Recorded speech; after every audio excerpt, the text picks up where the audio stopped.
మాట్లాడి కాళేశ్వరం ప్రాజెక్టును అసలు అనుమతులే లేవట, అనుమతులు లేకుండా మీరు కట్టినరు అని ఆయన గారు నిన్న మాట్లాడుతూ ఉన్నారు. కాళేశ్వరం ప్రాజెక్టుకు అన్ని అనుమతులు ఉన్నాయి. ఇవి కాళేశ్వరం ప్రాజెక్టుకు బీఆర్ఎస్ ప్రభుత్వం సాధించినటువంటి అనుమతులు. ఒకటి కాదు, రెండు కాదు, 11 అనుమతులు ఉన్నాయి. Hydrology clearance, technical advisory committee clearance, central water commission clearance, ministry of tribal welfare, ministry of environment and forest, irrigation planning, inter state matters, hydrology, 11 అనుమతులు. అన్ని రకాల అనుమతులను సాధించి బీఆర్ఎస్ ప్రభుత్వం కాళేశ్వరం ప్రాజెక్టును నిర్మించింది. మీకేమైనా అనుమానం ఉంటే ఇది పంపిస్తే వెరిఫై చేసుకోండి. We have all permissions for Kaleshwaram project. అంటే ఒక రాష్ట్రం ఏదైనా ప్రాజెక్ట్ కట్టాలంటే స్టాట్యుటరీ పర్మిషన్స్ కేంద్ర ప్రభుత్వం కానీ పక్క రాష్ట్రాలతో పొందాల్సిన అన్ని అనుమతులను కూడా కాళేశ్వరం ప్రాజెక్టుకు మేము సాధించడం జరిగింది. అది కాకుండా నిన్న ఆయన మాట్లాడుతూ కాళేశ్వరం ప్రాజెక్టుకు అసలు మేము ఎప్పుడైనా అడ్డుకున్నామా, కాళేశ్వరం ప్రాజెక్టుకు తెలుగుదేశం పార్టీ అడ్డుకోలేదు, తెలుగు ప్రజలంతా ఒకటి అని ఒక సన్నాయి నొక్కులు నొక్కుతూ ఉన్నారు. లోకేష్ గారు, మీకు తెలియకపోతే మీ నాన్నగారిని అడగండి, కాళేశ్వరం ప్రాజెక్టును నాన్న అడ్డుకున్నామా లేదా, ఎన్నిసార్లు అడ్డుకున్నాం నాన్న అని మీ నాన్నగారిని అడిగి మాట్లాడితే బాగుంటుంది. లేకపోతే నేను వివరాలు ఇస్తా, ఒకసారి చూసుకోండి. ఎందుకంటే కాళేశ్వరం ప్రాజెక్టుకు అన్ని అనుమతులు వచ్చిన తర్వాత ఆనాడు అధికారంలో ఉన్న తెలుగుదేశం ప్రభుత్వం 2018లో కాళేశ్వరం ప్రాజెక్టు అనుమతులన్నీ రద్దు చేయండి, కాళేశ్వరం ప్రాజెక్టు పనులను నిలిపివేయండి అని కేంద్ర ప్రభుత్వానికి ఆంధ్రప్రదేశ్ ప్రభుత్వం రాసిన లేఖ ఇది. ఒక్క లేఖ కాదు, కాళేశ్వరంను వ్యతిరేకిస్తూ 20 జనవరి 2016, 5 మే 2016, 28 మే 2016, 19 April 2017, 25 July 2017, 5 June 2018, 13 June 2018 Kaleshwaram ప్రాజెక్టును వ్యతిరేకిస్తూ మీ నాన్నగారు 7 ఉత్తరాలు రాశారు. కానీ నేను లోకేష్ గారు మేము కాళేశ్వరం ప్రాజెక్టును వ్యతిరేకించామా అని సన్నాయి నొక్కులు నొక్కుతూ ఉన్నారు. కావాలంటే ఇవన్నీ పంపిస్తే చదువుకోండి. ఇందులో ఎంత అన్యాయంగా మాట్లాడతారు అంటే అది కూడా చదివి వినిపిస్తా. In view of the above రాసి 18వ పారాగ్రాఫ్లో it is requested that the clearance of technical advisory committee for the Kaleshwaram project of Telangana may please be reviewed as in case of the Kaleshwaram project requires to be approved by the Apex Council. Meanwhile, the state of Telangana be directed not to proceed with further execution of the Kaleshwaram project until provisions of AP Reorganization Act are complied with. మీరు ఇచ్చిన అనుమతులు నిలిపివేయండి, project పనులు ఆపివేయండి అని ఏమంటారు? AP reorganisation act ప్రకారంగా అన్ని అనుమతులు కావాలి అని. ఇది కేంద్ర ప్రభుత్వం మన ఎస్కే జోషికి ఆనాటి వాటర్ రిసోర్స్ సెక్రటరీ రాసిన లేఖ. Kaleshwaram is not a new project, ఇది ప్రాణహిత చేవేళ్లలో అంతర్భాగము, అందువల్ల దీనికి ఏపీ రీఆర్గనైజేషన్ యాక్ట్ రూల్స్ వర్తించవు అని స్పష్టంగా ఆనాడు ఒక సమావేశంలో నిర్ణయించి మన రాష్ట్రానికి కమ్యూనికేట్ చేశారు. దీని ప్రకారంగా తీసుకోవాల్సినటువంటి 11 అనుమతులను కూడా కాళేశ్వరం ప్రాజెక్టుకు మేము తీసుకున్నాం. అన్ని అనుమతులతో కాళేశ్వరం ప్రాజెక్టును కట్టడం జరిగింది. కానీ మీరేమంటారు? మేమైనా కాళేశ్వరం అడ్డుకున్నామా? 7 ఉత్తరాలు రాసిండు మీ నాయన. అడుగు ఒకసారి నాన్నగారిని, కాళేశ్వరం అడ్డుకున్నామా నాన్న, లేదా అడ్డుకోలేదా అని మీ తండ్రి గారిని అడగండి. అడిగి మాట్లాడితే బాగుంటుంది. ఇలా ఏమర్థమవుతా ఉంది? కాళేశ్వరం మీద కుట్ర చేసి మేడిగడ్డ నుండి నీళ్లు ఎత్తిపోయకుండా నీళ్ళన్నీ కిందికి ఆంధ్రప్రదేశ్కు రావాలనే కుట్ర చేసినట్టుగా అనిపిస్తూ ఉంది. అంటే తెలంగాణలో కట్టిన ప్రాజెక్టులను నిర్వీర్యం చేయాలి, ఆంధ్రప్రదేశ్లో మాత్రం అక్రమ ప్రాజెక్టులు కట్టి తీరాలి. ఇక్కడ కట్టిన ప్రాజెక్టులు నిర్వీర్యం చేయాలి, ఆంధ్రప్రదేశ్లో అక్రమ ప్రాజెక్టులు కట్టాలి. కృష్ణా నదిని ఎట్లయితే మళ్లించుకున్నామో గోదావరిని కూడా మొత్తం మళ్లించుకోవాలి. 2 నదులను కూడా హస్తగతం చేసుకునేటువంటి కుట్ర జరుగుతూ ఉంది. అంటే ఆ రోజు తెలంగాణ రాష్ట్రంని అడ్డుకోవడానికి శతవిధాలా అడ్డుపడ్డారు మీరు. ఈరోజు తెలంగాణ నీళ్లు వాడుకోకుండా ఇవాళ జలద్రోహం చేస్తూ ఉన్నారు, అడ్డుపడతా ఉన్నారు. మేము ఊరుకోం, మీ ఆటలు సాగనీయం. ఆనాడంటే ఉమ్మడి ఆంధ్రప్రదేశ్లో నడిపించిందేమో, ఇప్పుడు ఎట్లయితే? మీరు ఎన్ని కుట్రలు చేసినా తెలంగాణ సాధించి తీరిండు కేసీఆర్ గారు. అదేవిధంగా ఇవాళ బనకచెర్ల కట్టి తీరుతామని మీరు అంటున్నారు. బనకచెర్ల అడ్డుకొని తీరుతాం మేము. మాకు అడ్డుకోవడం కూడా తెలుసు, ఎట్లా అడ్డుకోవాలో కూడా మాకు తెలుసు. మీరు కట్టి తీరుతామని మీరు మాట్లాడినంత మాత్రాన ఈ దేశంలో రాజ్యాంగం ఉన్నది, సుప్రీంకోర్టు ఉన్నది, ఈ దేశంలో కాన్స్టిట్యూషన్ ఒకటి ఉన్నది. నీ ఇష్టం వచ్చినట్టుగా ఏదో 10 మంది ఎంపీలు చేతులు ఉన్నారు కదా, ఢిల్లీలో బీజేపీ గవర్నమెంట్ చేతులు ఉంది కదా అంటే, ఈ దేశంలో కొన్ని హక్కులు ఉన్నాయి, కొన్ని చట్టాలు ఉన్నాయి, కోర్టులు ఉన్నాయి. మాకు కూడా తెలుసు దాన్ని ఎట్లా అడ్డుకోవాలనో. ఎందుకు అంటే మేమేమి మీ ప్రాజెక్టులు అడ్డుకోవాలని మాకేం కాదు, కానీ మా హక్కుల సంగతి మాట్లాడుతున్నాం. మేము మా న్యాయబద్ధమైన వాటా సంగతి మేము మాట్లాడుతూ ఉన్నాం. సో ఇప్పుడు బుల్డోజింగ్ విధానాలు కాదు, ఏదన్నా ఉంటే తెలంగాణ ప్రజల అభిప్రాయాలు గౌరవించండి. తెలంగాణ హక్కులను, మా హక్కులను కాదని మీరు చేయకండి. మా హక్కులకు లోబడి మా వాటా మాకు ఇస్తూ మీరు ఏదైనా చేస్తామంటే దానికి మాకు అభ్యంతరం ఉండదు. కానీ బుల్డోజ్ చేస్తామంటే చూస్తూ ఊరుకోం. ఇప్పుడు కేసీఆర్ గారు కూడా కాళేశ్వరం కట్టిండ్రు. పోయి ఎన్నిసార్లు పోయింది మహారాష్ట్ర దగ్గరికి? నన్ను తోలిచ్చింది ఒక 10 సార్లు నేను పోయినా. నాగ్పూర్ పోయినా, ముంబైకి పోయినా, ఢిల్లీకి పోయినా. వాళ్ళు ఎక్కడుంటే అక్కడ పోయి బతిలాడుకొని నచ్చజెప్పి మా హక్కుల గురించి, మా కష్టాల గురించి చెప్పినాం. స్వయంగా కేసీఆర్ గారు కూడా 3 సార్లు ముంబైకి వచ్చి అక్కడ ముఖ్యమంత్రి గారిని, గవర్నర్ను, అధికారులందరినీ కూడా కలిసి ఒప్పించి మెప్పించి మేము కాళేశ్వరం ప్రాజెక్టు కట్టాం. కానీ మీరేంది బుల్డోజ్ చేస్తామంటున్నారు. రేవంత్ రెడ్డి మావోడేనా, మా చేతులున్నాడు, ఢిల్లీ మా చేతులున్నది, అడిగేది ఏంది? బుల్డోజ్ చేస్తాం, కట్టిపారేస్తామంటే ఎట్లా నడుస్తుంది? ఇప్పుడు ఇంకొక విషయం, నిన్న లోకేష్ గారు ఏమంటున్నారు, మా సముద్రంలో కలిసే నీళ్లు కదా, మేము తీసుకపోతే తప్పేంది అని ఆయన గారు నిన్న మాట్లాడుతున్నాడు. నేను అంటున్నా, మరి సముద్రంలో కలిసే నీళ్ళు అయితే ఉమ్మడి ఆంధ్రప్రదేశ్లోనే గోదావరి నదిలో 1480 టీఎంసీల నీళ్లున్నాయి. 968 తెలంగాణకు, 512 ఆంధ్రప్రదేశ్కు అని ఉమ్మడి ఆంధ్రప్రదేశ్లోనే ఆ రోజు నిర్ణయించిండ్రు. ఇది అసెంబ్లీలో కూడా పెట్టిండ్రు, జస్టిస్ శ్రీకృష్ణ కమిటీకి కూడా ఇచ్చిండ్రు, మొత్తం కూడా నిర్ణయం జరిగింది.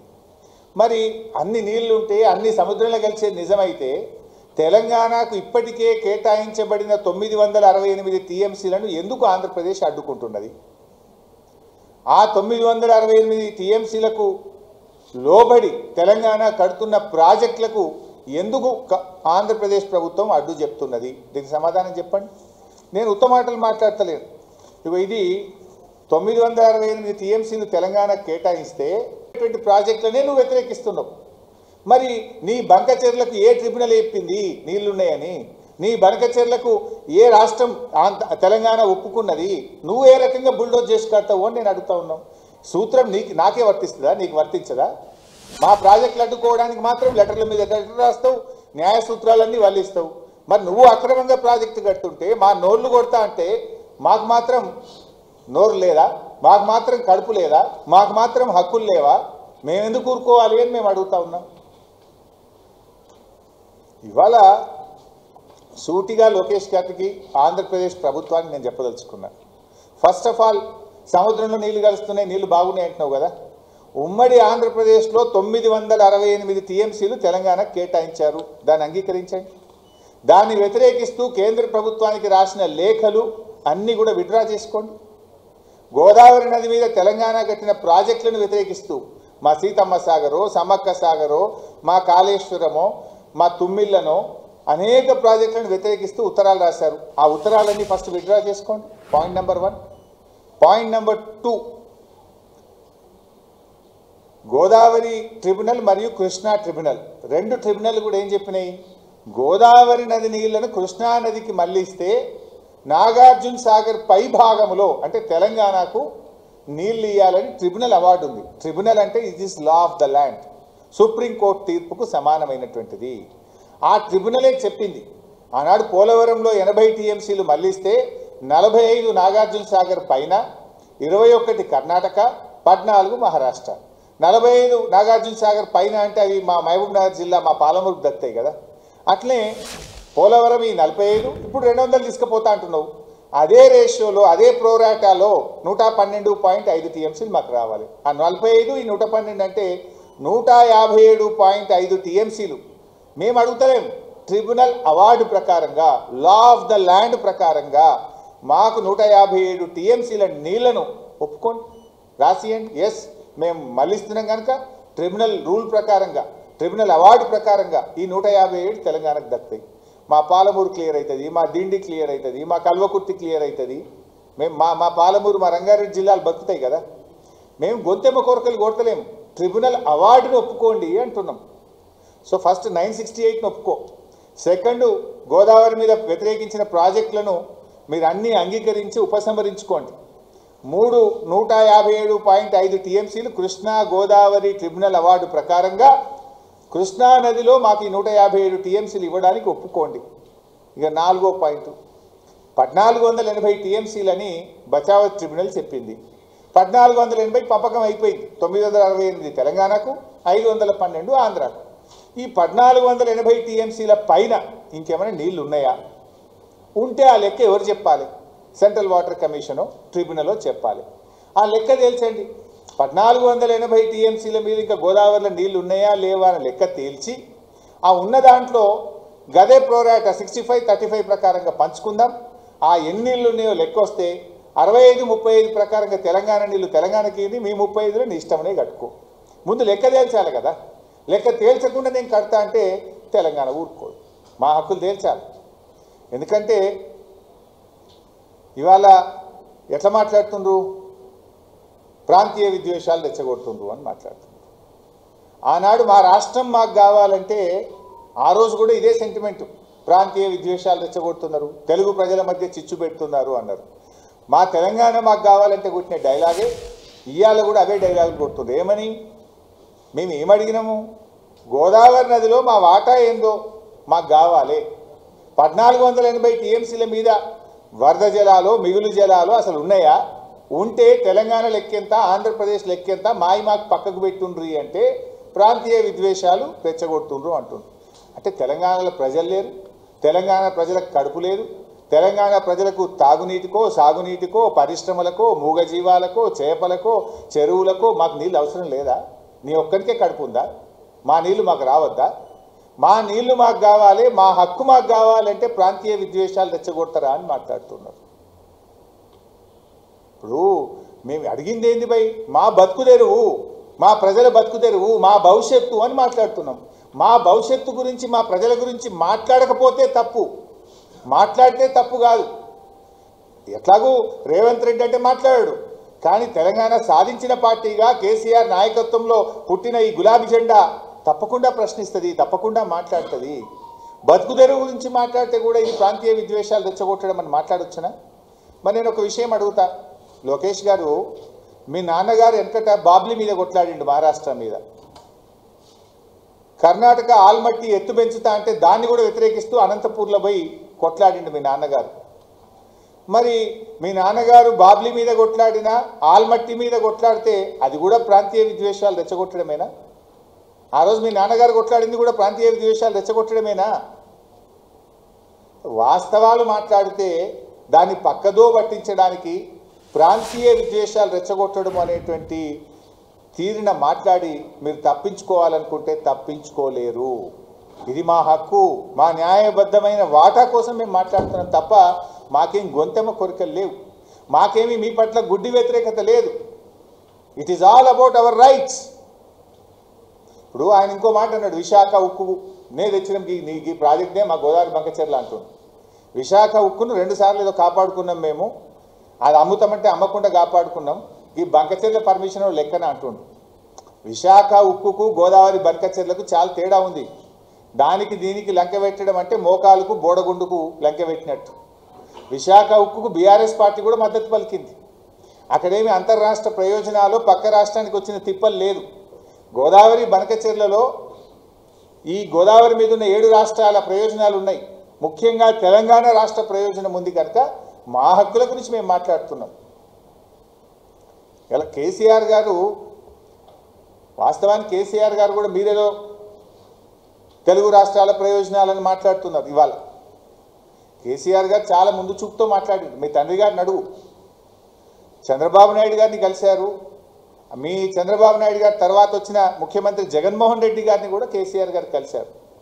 ఇద్దరికి కూడా చెప్పిండ్రు. ఇద్దరికి కూడా ఏం చెప్పిండ్రు? గోదావరి నదిలో ఎక్సెస్ వాటర్ ఉందా, ఉంటే ఆ ఉన్న నీళ్ళలో తెలంగాణ వాటా ఆంధ్ర వాటా నిర్ణయించుకొని ఉభయ రాష్ట్రాలకు ఉపయోగపడే విధంగా గోదావరి జలాలను వాడుకుందాము అని చెప్పి కేసీఆర్ గారు